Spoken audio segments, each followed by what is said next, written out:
감사합니다. 오늘도 이 자리에 나오셔서 함께 예배드리는 모든 성도님들께서 말씀 충만하시고 성령 충만하시길 주님의 이름으로 축원합니다. 오늘 말씀은 계속해서 민수기를 보고 있죠. 앞서 4장까지는 이제 하나님께서 이스라엘 백성들에게 행진과 관련돼서 여러 가지 계수하고 진영을 짜시고 질서를 잡으시는 것을 우리가 보았습니다. 그리고 오늘 이어지는 오늘 본문 말씀은 왜 다 읽진 않았지만 31절까지의 내용이 한 가지인 것이죠. 오늘 본문은 크게 세 가지 부정을 다루는데 먼저 말씀드리면 원래 5장과 6장이 원래 세트입니다. 5장과 6장까지는 말씀적인 배경으로 하나님께서 이제 율법과 관련된 이야기들인 것이죠. 근데 이 율법과 관련된 말씀이라서 이것 때문에 사실 이제 성경학적으로는 여러 가지 분분한 해석들이 있습니다.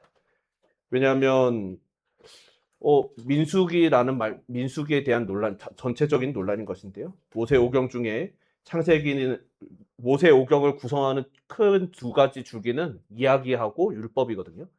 근데 이야기하고 율법이 창세기는 이야기이고 그리고 출애굽기도 이야기인데 율법이 곁들여진 이야기. 그리고 레위기는 율법. 그리고 이제 민수기, 오늘 민수기 그리고 신명기도 율법이죠. 근데 민수기는 이야기와 율법이 번갈아가면서 계속 나오는 거예요. 근데 이것 때문에 어떤 학자들은 민수기가 흐름을 깨지도록 중간에 계속 삽입되어 있는 율법 때문에 이것이 어떤 문서들을 조합해서 만든 그런 문서일 것이다라고 추정하는 이들이 있습니다. 그래서 이 민수기가 온전한 모세의 저작이 아니라 어떤 여러 가지 문서들을 조합했을 것이다라는 것이죠.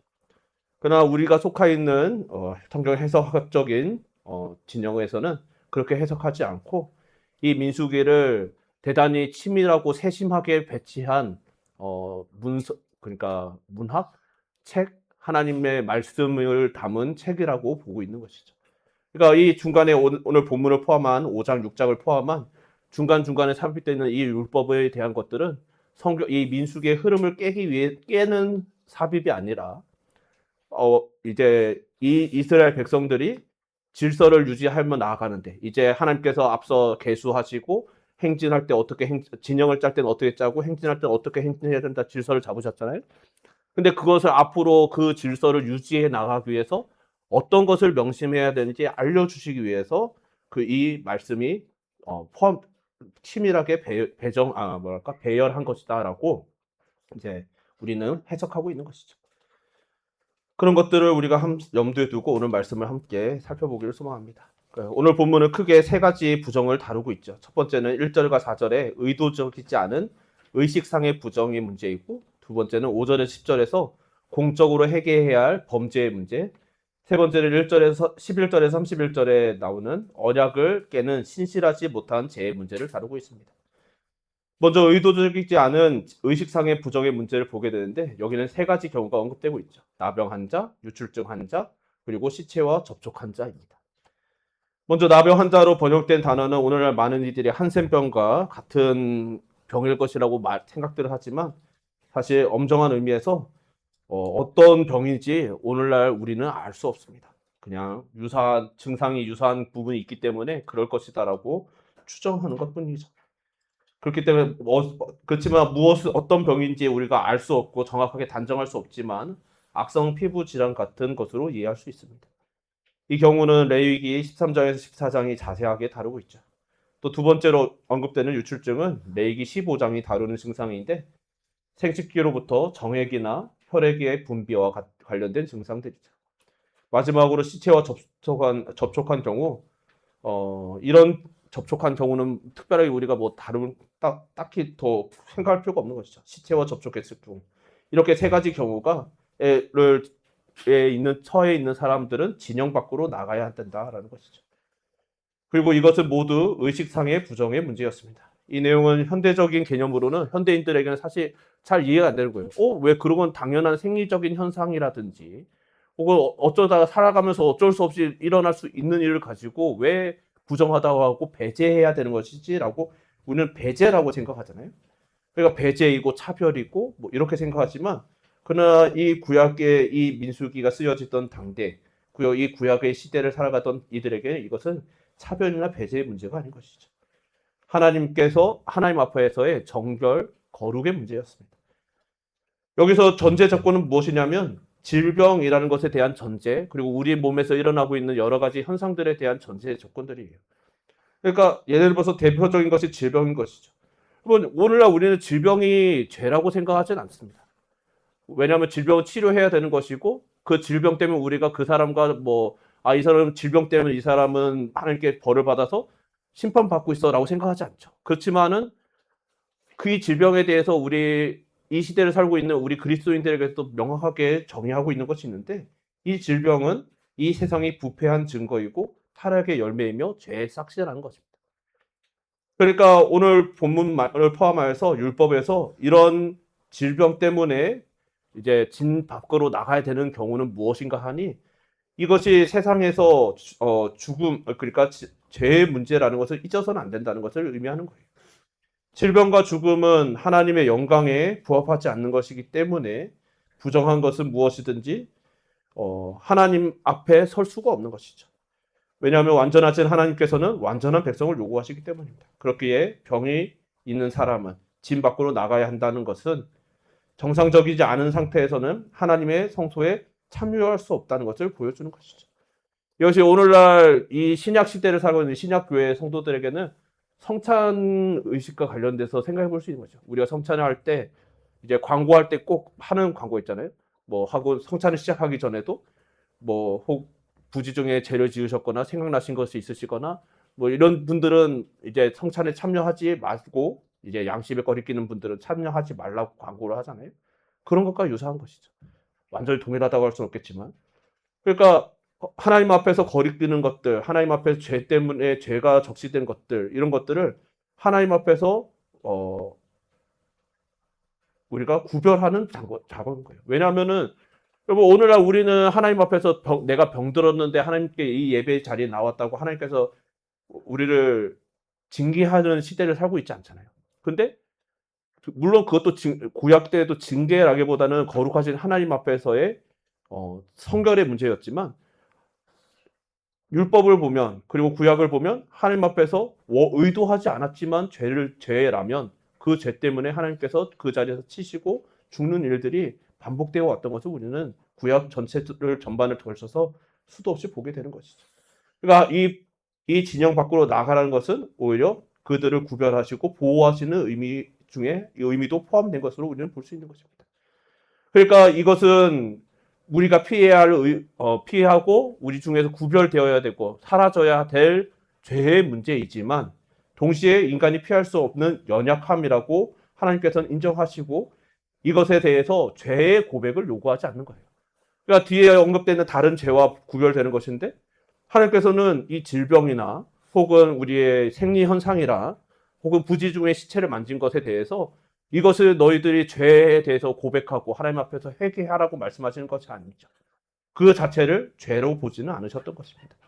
그러나 이것이 하나님께서 최초에 창조하셨던 정상적이고 온전한 상태가 아닌 것은 분명하다라고 명시하시는 것이고 거룩하신 하나님의 임재에도 맞지 않는다는 것을 우리 율법을 통해서 우리에게 알려주시는 거예요.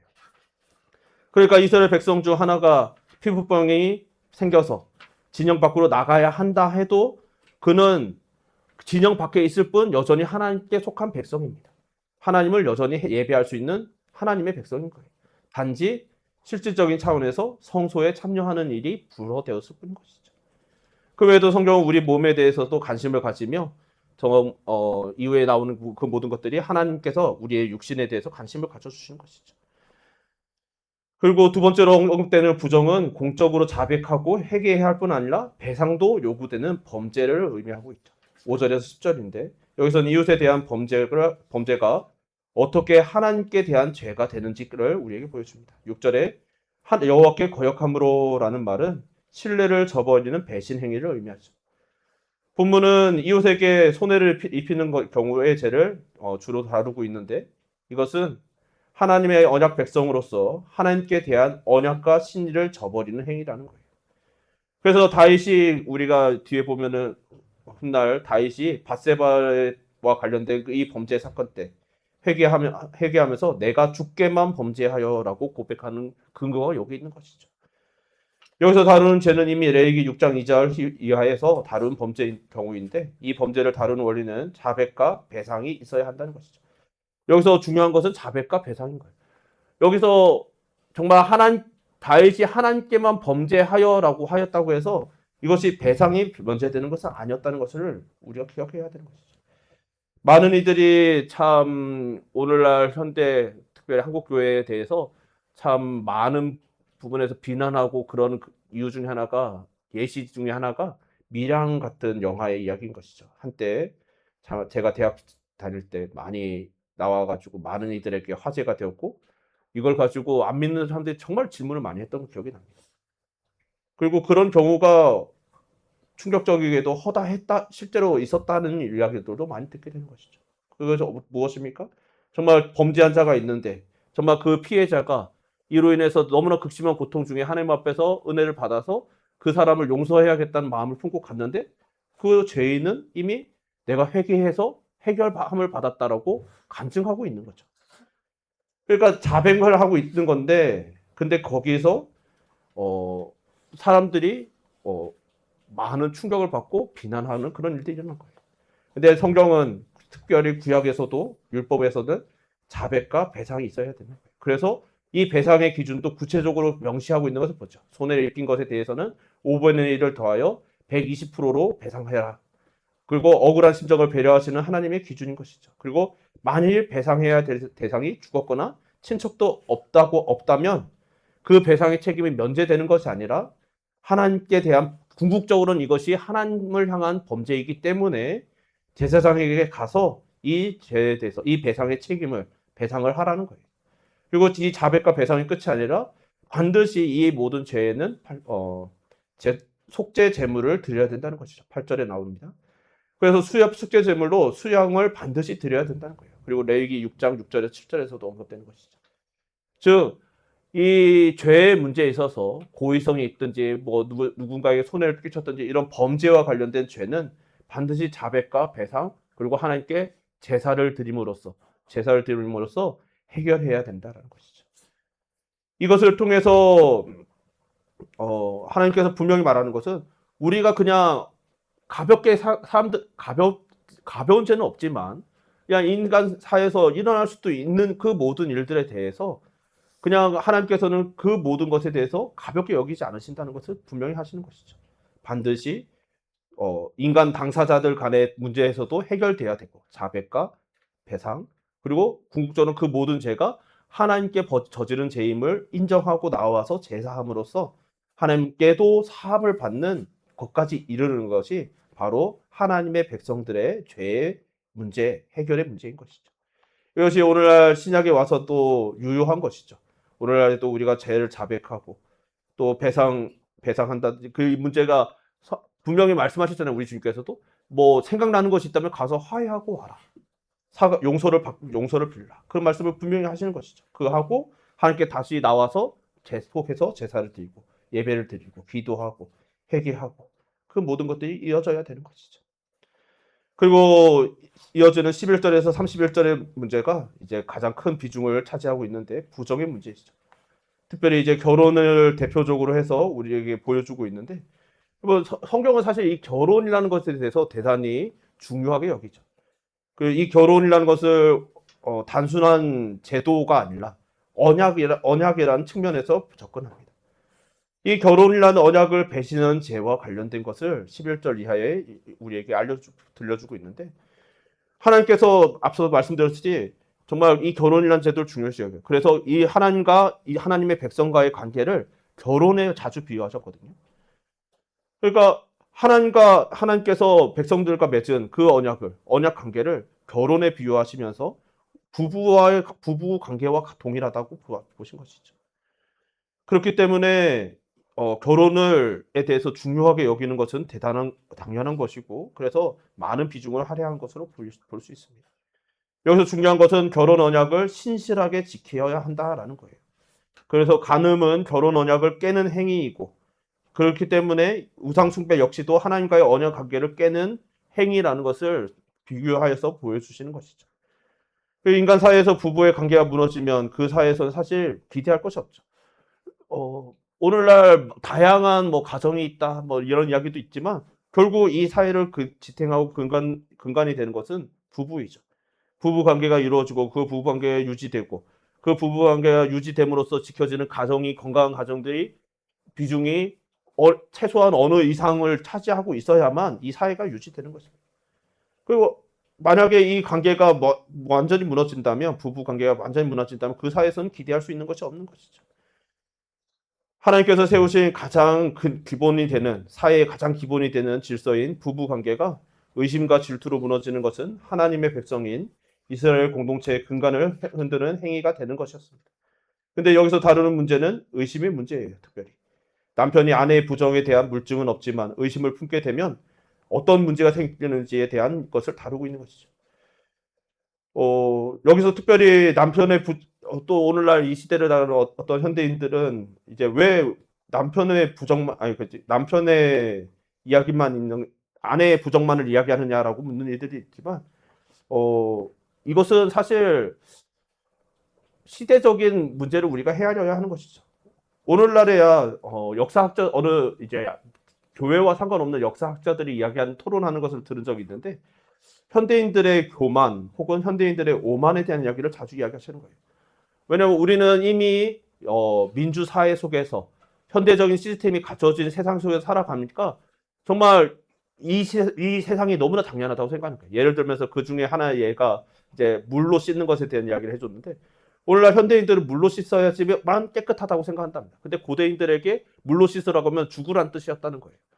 왜냐하면 오늘날 현대적인 수도 시스템이 없는 고대에 물로 씻으면 그 물에 대체 얼마나 병균이 있고 뭐 독이 있는지 알 수 없는 그런 상황 속에서 그 물로 씻고 마시고 그러면 죽을 수밖에 없다는 것이죠.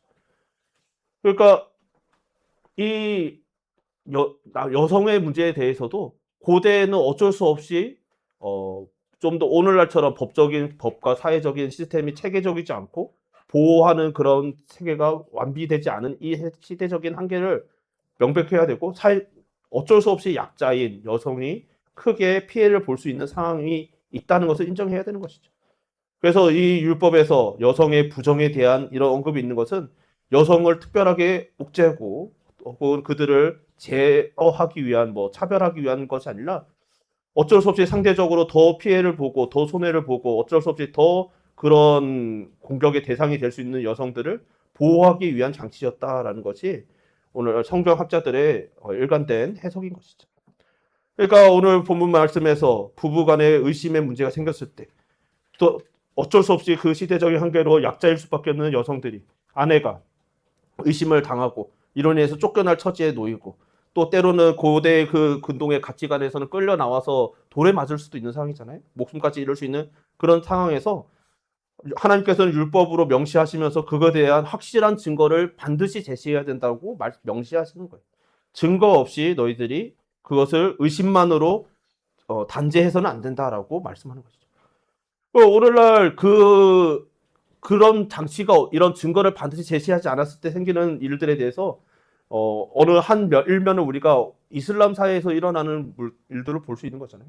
중동이나 혹은 파키스탄이나 그런 이슬람이 강세인 지역에서 정말 여성들이 단순히 부정이 의심된다는 이유 하나로 끌려 나와서 돌에 맞아 죽거나 여러 가지 참 큰 피해를 보는다는 이야기를 간혹 듣게 됩니다. 그런 일들이 고대에는 근동에서는 더욱더 흔하였던 것이고 하나님께서는 그래서는 안 된다라고 분명히 말씀하시는 거예요. 그래서 본문이 남편의 부정을 긍정하거나 허용하는 것이 아닌 것은 분명합니다. 그러니까 본문을 보면 먼저 아내를 의심하게 된 남편은 아내를 데리고 제사장에게 가야 하는데 아내를 위해서 약간의 양의 그러니까 에바 10분의 1에 해당되는 그러니까 오늘날 현대적인 단위로는 2리터 정도 된다고 합니다. 그 2리터 정도 되는 보리가루로 소재물을 준비해서 가야만 하는 것이죠. 그리고 이 소재물은 기름이나 유황 없이 드려지는데 다른 소재물과 같이 감사와 기쁨과는 무관하기 때문에 기름이나 유황이 없이 드려지는 것이죠. 그리고 이것은 의심의 소재라고 불렸습니다. 그러니까 이 의심의 소재 혹은 죄악을 기억나게 하는 소재라고 불리는 이 소재를 드리며 드리면 제사장은 여인을 성막 앞에 세우고 토기의 물두멍에 물을 담아 성막들의 티끌에 담는 것이죠. 그리고 죄와 수치를 상징하기 위해서 여인의 머리를 풀게 하고 소재물을 그녀의 두 손에 두고 저주가 되게 할 쓴물이 담긴 토기를 제사장이 들고 그녀로 하여금 저주의 맹세를 하게 합니다. 제사장이 드는 게 아니라 자신이 스스로 들고 예. 저주의 내용은 죄를 범한 것이 사실이라면 하나님께서 그녀의 생식 능력을 끊으실 것이라는 것이죠.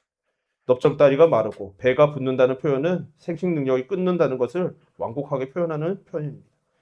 제사장은 이제 그 저주의 말을 두 마리 써서 그 글자를 저주의 쓴물에 빨아서 넣습니다. 이것은 글자가 의미하는 저주가 그 물에 녹아들어 효험을 줄 것을 시각적으로 보여주는 상징적인 행위였죠. 그리고 제사장은 여인에게서 의심의 소재물을 취하여 소재물을 하나님께 흔들어 바치고 25절에 한 움큼을 취해 기억나게 하는 소재물로 제단 위에 불사르고 그 물을 마시게 하는 것이죠. 그리고 남은 것은 그 결과를 보는 것입니다. 이것이 의심의 법이라는 것이죠.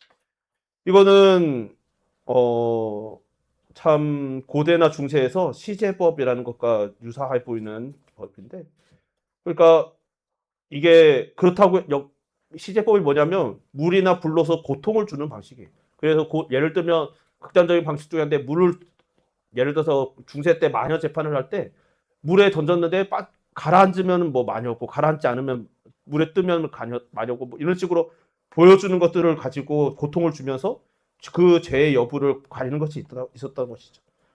그런데 그것과는 또 구별되는 것이죠. 실제로 사람의 속을 아시는 하나님께서 한 공동체, 특히 부부의 관계를 깨뜨릴 수 있는 간음과 의심의 문제를 하나님의 방법으로 해결해 주시겠다라는 약속이자 또 방법이었던 거예요. 그러니까 이를 통해서 너희들이 해결해야 되지, 너희들이 단순히 의심으로 여인을 쫓아내거나 끌어내서 돌로 치거나 죽이거나 그래서는 안 된다라고 분명히 말씀하시는 것이죠. 그럼으로써 부부 간의 관계를 단순히 그냥 사람들 사이의 문제로 내버려 두지 않으시고 하나님 앞에서 해결해야 할 문제로 분명하게 명시하셨던 거예요. 이를 통해서 이스라엘 백성들에게 오늘 본문 말씀 5장을 통해서 가르치는 분명한 교훈은 뭐냐면 이스라엘 자손은 모든 형태의 부정에서 결론적으로 떠나야 한다는 거예요. 그것이 부지 중에 이루어지는 일, 생리적인 현상을부터 시작해서 정말 하나님께 의식적인 문제일 뿐 우리가 고백하지 않아도 되는 죄의 문제이든지 혹은 명백한 범죄로서 남들에게 손해를 끼친 범죄이든지 혹은 정말 은밀한 죄 같은 거잖아요. 부부간의 문제는. 부부간에 사실 뭐 우리 외부인 같은 사람들이 어떻게 알겠어요? 당사자들만이 알 수 있는 문제인데 그런 문제이든지 간에 어떤 형태든 부정에서든지 결론적으로 하나님의 백성들은 그 모든 형태의 부정에서 떠나야 한다는 것이 오늘 본문의 결론인 거예요. 왜냐하면 그것이 바로 하나님께서 하나님의 백성들에게 요구하시는 거룩이기 때문인 것이죠. 정말 근데 여기서 참 중요한 문제 중에 하나는 이런 것들을 하나하나 지킨다는 것이 때론 현대인들의 관점에서 봐도 대단히 비효율적으로 보였을 것이라는 것. 왜냐하면 지금 이스라엘 백성들이 있는 곳이 어디입니까? 광야이죠. 광야에서 이제 광야를 살아가고 있는 광야 교회라고 명명했지만 이 광야를 행진해서 지나가야 하는 이스라엘 백성들에게 가장 중요한 문제는 무엇이었을까요? 사실 그들에게 가장 시급하고 가장 와닿는 궁극적인 목적은 빨리 이 광야를 지나서 가나안에 들어가는 것이었어요. 빨리 광야를 가야 되는데 하나님께서는 너희들 여기서 먼저 정결해. 너희들 먼저 여기서 어떻게 하면 될지 율법을 받아. 그리고 율법을 받은 데는 율법을 익히고 제도를 세우고 너희들 앞으로 진영은 이렇게 짜야 돼.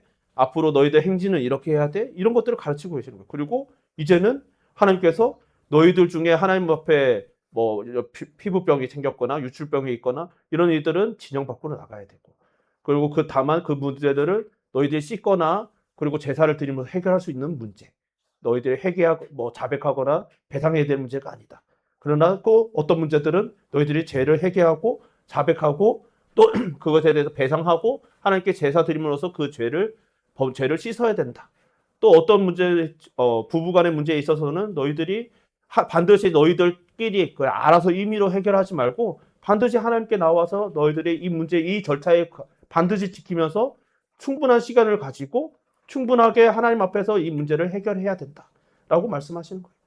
하나하나 다 시간이 걸리는 것들이거든요. 하나하나 지금 우리는 빨리 광야를 떠나고 싶은데 광야라는 곳이 흔히들 아시겠지만 정말 척박한 땅이잖아요. 저도 가보니까 참 여러분 아시다시피 전 땀이 진짜 많은 사람이잖아요.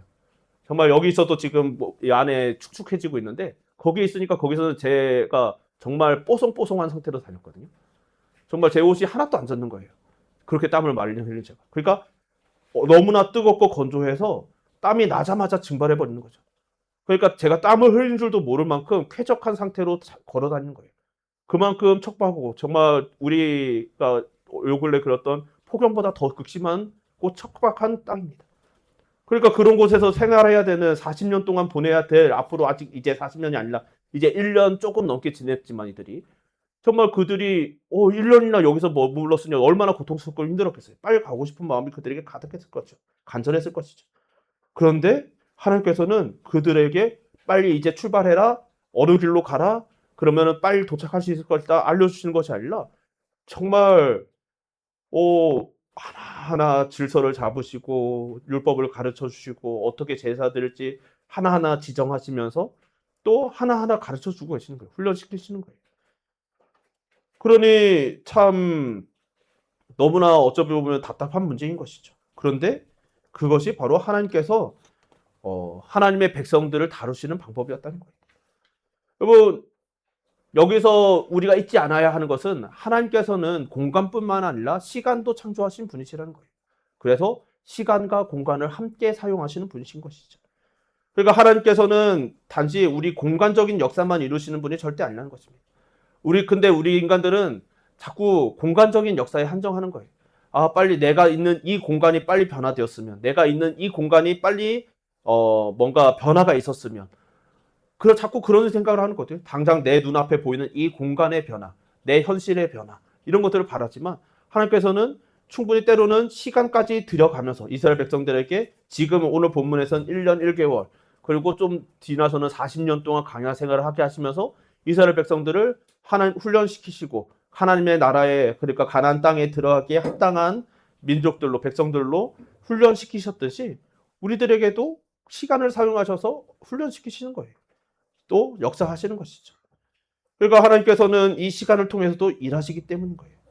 하나님께서는 목적만큼이나 과정을 중요하게 생각하셨고 그렇기 때문에 백성들에게 충분한 시간을 사용하고 죄 문제를 해결함에 있어서도 너희들 지금 당장 재물 얼마만큼 바치면 즉시 해결되는 것이다 라고 하지 않고, 여러분 이방 신들은 그랬거든요. 성적인 문제도 그렇거니와 여러 가지 문제에서 즉시 재물을 바치고 특정한 의식만 치르면 해결되는 문제였어요. 근데 하나님께서는 아니, 너희들 일정 시간 격리돼서 밖에 나갔다가 들어와야 돼. 그 문제가 해결될 때까지. 그리고 돌아와서도 너희들이 제사를 드리고 그 제사에 씻고 하나님 앞에 그 모든 문제가 해결되어야 돼. 그리고 죄 문제에서도 단숨에 그냥 하나님 내가 쉽게 이렇게 제사 회개하면 끝이 아니라 너희들 시간을 들여서 그거에 대해서 자백도 해야 되고 가서 배상함으로써 그들이 본 피해도 보상해 줄 뿐만 아니라 그 보상에 더 그냥 피해 본 것만이 아니라 더 얹어서 줌으로써 그들의 마음도 위로해 주어야 해.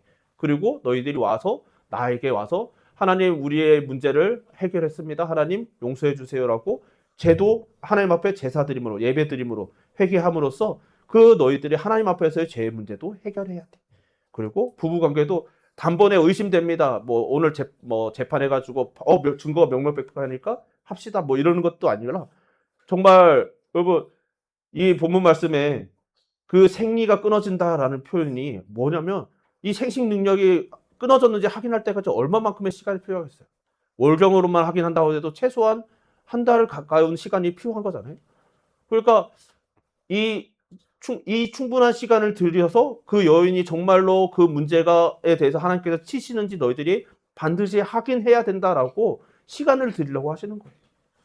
그럼으로써 하나님 앞에서 참 기다리게 하시는 거예요. 이 모든 거 하나님의 그 모든 절차 하나하나가 전지전능하신 하나님께서 즉시 항상 정말 점치듯이 우림과 두림을 흔들어서 점치듯이 알려주시겠다가 아니라 내가 정한 이 모든 절차, 이 율법을 지켜서 너희들은 기다려야 한다. 너희들은 기다리며 그 모든 절차들을 지켜라 라고 하는 것이죠. 정말 이 백성들의 관심사는 가나안이었는데 하나님께서는 가나안에 가기 이전에 너희들이 이렇게 준비되어야 되고 어떤 형식으로 너희들이 어떤 방식의 삶의 자세로 살아야 하는지를 계속해서 말씀하고 계시는 것이죠. 그래서 오늘 본문 말씀은 결론은 정말 율법에 대한 이야기지만 결론적으로는 정결한 백성이 되라는 거예요. 왜냐하면 하나님께서 너희 중에 함께 하니까.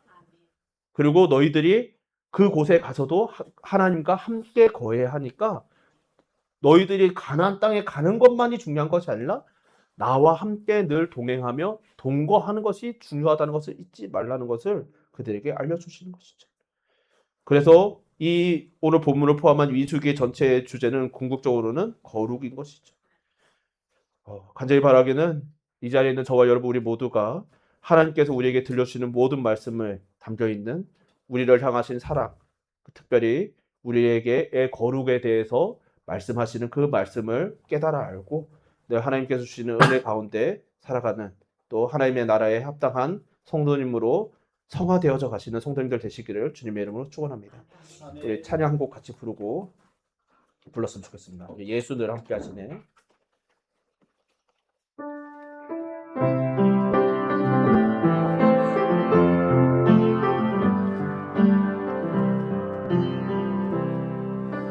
고단한 인생길 힘겨운 오늘도 예수 마음 하시네. 지나간 아픔도 마주할 세상도 예수 내 마음 하시네. 하루를 살아도 기쁨으로 가니 예수 늘 함께 하시네. 후회도 염려도 온전히 맡기리 예수 늘 함께 하시네. 믿음의 눈 들어 주를 보리 이 또한 지나가리라. 주어진 내 삶의 시간 속에 주의 뜻 알게 믿음의 눈 들어 믿음의 눈 들어 주를 보리 이 또한 지나가리라. 주어진 내 삶의 시간 속에 주의 뜻 알게 하소서. 우리 함께 잠시 기도합시다. 기도하실 때 참 우리는 너무나 조급한 것 같습니다. 저도 포함해서요. 항상 하나님 앞에서 하나님의 뜻을 위해서 구하고 뜻대로 살겠다고 생각하지만 항상 그렇게 고백하고 나서도 마음의 초조함이 사라지지 않는 순간들이 너무나 많습니다. 그러나 오늘 말씀으로 하나님께서 말씀하시는 것은 시간도 내 것이다. 그 기다림도 정말 우리의 마음은 가나안에 빨리 가고 싶고 하나님 나라에 빨리 도착하고 싶고 정말 이 고난이 빨리 끝나고 하나님께서 약속하신 낙원이 빨리 펼쳐지기를 소망하지만 하나님께서는 그 전에 너희들 죄의 문제를 해결하자. 너희들이 나와 같이 함께 하려면 동행하려면 동거하려면 정결해야 됨을 잊지 말아라. 끊임없이 우리에게 말씀하시는 것이죠. 이 시간 우리가 함께 고백하기를 소망합니다. 고백하실 때 하나님 시간도 하나님의 것임을 인정하고 하나님께서 우리에게 허락하신 모든 시간을 하나님께 맡겨드리고 정말 하나님께서 우리에게 주신 그 모든 삶을 특별히 이 땅에서의 사명뿐만 아니라 우리가 하나님 앞에서 마침내 이 모든 시간을 통하여서 또 우리에게 맡겨진 허락된 그 모든 시간들 모든 순간들 상황들을 통하여서 우리를 거룩하게 빚어가시는 마침내 하나님의 나라 여호와의 존전 앞에 서게 하실 것임을 믿음으로 고백하는 성도 되게 하여 주시고 또 이 믿음의 경주 끝내 완주하는 교회 되게 하여 달라고 이 시간 함께 주여 한번 부르고 기도합시다. 주여, 사회 많으시고 내가 풍성하신 하나님 아버지, 오늘 민수기를 통하여 하나님의 뜻에 대해서 헤아려 봅니다.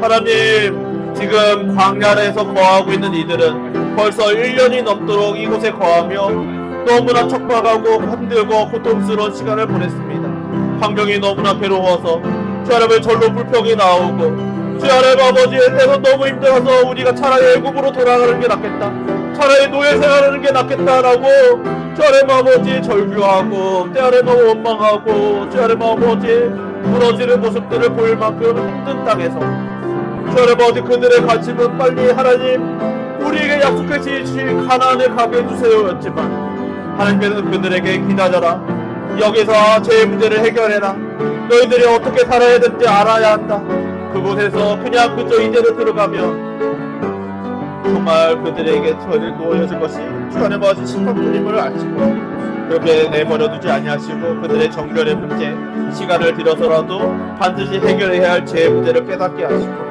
주 하나님 아버지 그들로 하여금 정결한 백성으로, 정결을 의식하는 백성으로 주 하나님 아버지 앞에서 거룩을 실천하는 백성으로 변화시킨 것을 봅니다. 주 하나님 아버지 우리가 그러한 삶을 살게 하여 주시옵소서. 은혜가 풍성하신 하나님 아버지, 오늘도 이렇게 저희들을 사랑하여 주시고 불러주셔서 하나님의 아버지 앞에 나아오게 하심을 감사드립니다. 하나님, 고백하기는 우리는 연약하여서 정말 마음이 조급합니다. 당장 우리의 공간이 변화되기를 너무나 간절히 갈망합니다. 정말 우리의 둘러싼 이 환경, 우리의 고통, 주여 이 정말 힘들고 불편한 관계들, 그뿐만 아니라 정말 우리의 둘러싸고 있는 모든 이 공간적인 것들이 정말 낙원이 되었으면 좋겠습니다. 그러나 그때가 분명히 약속된 줄도 아는데 더디 오는 것 때문에 힘겹기도 합니다. 그러나 하나님께서 오늘 말씀을 통하여 말씀하시기를 시간도 내 것이라고 하시는 것을 되새겨 봅니다. 하나님께서 단번에 죄의 문제를 해결할 수 있는 길을 알려주시는 것이 아니라 정말 그 죄의 문제가 해결되도록 기다리는 방법, 그리고 그 죄의 문제가 어떤 것인지를 분별하며 각각 어떻게 대응해야 되는지도 세밀하게 우리에게 가르쳐 주시는 것을 보았습니다. 주님, 이를 통하여 우리들의 삶에서도 실제적인 정말 하나님을 향한 주 하나님 아버지 깨달음 있게 하여 주시옵소서. 정말 우리들이 정말 서로를 향할 때나 스스로에게나 정말 부지 중에 정말 하나님 앞에 의식적인 문제와 또 반드시 해결해야 되는 죄의 문제, 범죄의 문제, 그리고 정말 하나님 앞에서 정말 약자와 강자 사이에서 이루어질 수 있는 그런 관계의 문제까지 모두 하나님께 맡겨드리고 하나님의 방법으로 하나님께서 정말 우리에게 명하시는 시간만큼 정말 우리들이 기다리며 인내하며 해결해 나가는 성도 되게 하여 주시고, 그래서 주님께서 우리에게 명하시는 그 이 모든 과정들을 통하여 마침내 거룩하여져서 성결하여져서 성화에 이르러 영화에 이롭게 하시고자 하시는 하나님의 뜻이 이루어질 것임을 믿고 신뢰하며 이 믿음의 경주 완주하는 주의 몸된 교회 되게 하여 주시옵소서. 우리에게 주신 모든 은혜 감사드리오며 예수님 이름으로 기도드립니다. 아멘.